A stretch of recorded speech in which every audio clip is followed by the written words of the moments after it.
Hi boss, బాగున్నారా? బండి తోయొద్దు, బండి పడిపోతున్నా. చూస్తాను. Okay, thank you. మాడచ్చా, మీకు అర్లీగా వెళ్ళిపోవచ్చు ఈరోజు మీరు. ఓకే, మీడియా మిత్రులందరికీ నా నమస్కారం. 2019లో బ్లూ మీడియా పత్రిక సాక్షి నా పైన ఒక ఆర్టికల్ వేస్తాం జరిగింది. దాంట్లో ప్రధానంగా నేను మంత్రిగా ఉన్నప్పుడు విశాఖపట్నానికి అనేక సార్లు వచ్చాను.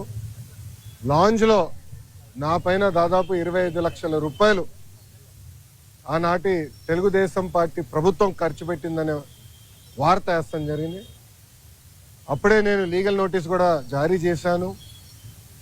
మీరు క్షమాపణ చెప్పాలి, నేను ఎక్కడ ఆధారాలు లేవు, రాజ్యాంగం చాలా స్పష్టంగా ఆధారాలతో ప్రింట్ చేయాలి అని చెప్తుంది. అంతేగాని ఆధారాలు లేకుండా ప్రింట్ చేస్తే అది డిఫమేటరీ నేచర్ అని చాలా స్పష్టంగా చెప్తుంది.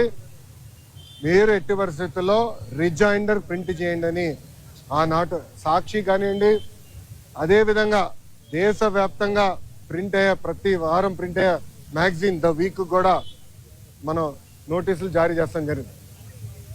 ద వీక్ అవుతే ఇమీడియట్గా మా దగ్గరకు ఉన్న సమాచారం కరెక్ట్ కాదు, మీరు చెప్పిందే కరెక్టు, మేము రిజైండర్ ప్రింట్ చేస్తామని వాళ్ళు చాలా స్పష్టంగా ప్రింట్ చేస్తాం జరిగింది. కానీ బ్లూ మీడియా గురించి మీకు బాగా తెలుసు. తప్పుడు వార్త పదే పదే రాసి అది నిజం చేయాలని ప్రయత్నిస్తుంది. అదే రీతిలో వాళ్ళు ముందరికెళ్తున్నారు. అందుకే నేను గత 5 సంవత్సరాలుగా న్యాయ పోరాటం నేను చేస్తున్నా. ఇది 4వ వాయిదా. ఎన్నిసార్లే నేను వస్తాను, ఎందుకంటే నిజం నా వైపు ఉంది. గతంలో కూడా మీకు చెప్పాను.